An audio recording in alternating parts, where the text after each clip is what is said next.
வணக்கம் மக்களே. தினம் ஒரு திருக்குறள் சீரீஸ்ல இன்னைக்கு என்ன திருக்குறள் அப்படின்னு சொல்லி பாத்திரலாமா?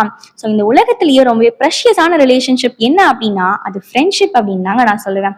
பிகாஸ் ஃப்ரெண்ட்ஷிப்க்கு ஜாதி, மதம், இனம், மொழி எதுவுமே கிடையாதுங்க.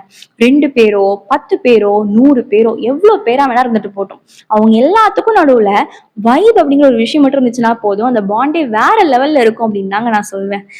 Life is easier with friends அப்படின்னு சொல்லுவாங்க.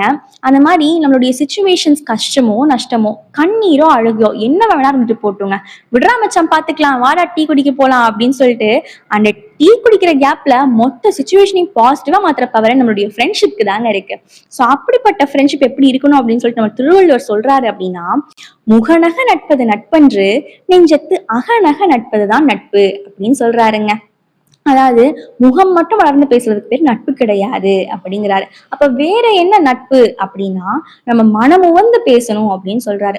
சிம்பிளா சொல்லணும்னா friendship has to be from the heart அப்படின்னு சொல்றாரு. உப்பு இருந்தால் தான் உணவு ருசிக்கும், நட்பு இருந்தால் தானே வாழ்க்கை இனிக்கும். அதனால இருக்கும் காலம் வரை முடிஞ்ச அளவு எவ்வளவு ஃப்ரெண்ட்ஸ் உருவாக்க முடியுமோ அவ்வளவு ஃப்ரெண்ட்ஸ் உருவாக்கிக்கோங்க. And make your life colourful as much as possible as you can. உங்களிடமிருந்து விடைபெறுவது நான் உங்கள் அன்பு தோழி அபிராமி. Tata, by by.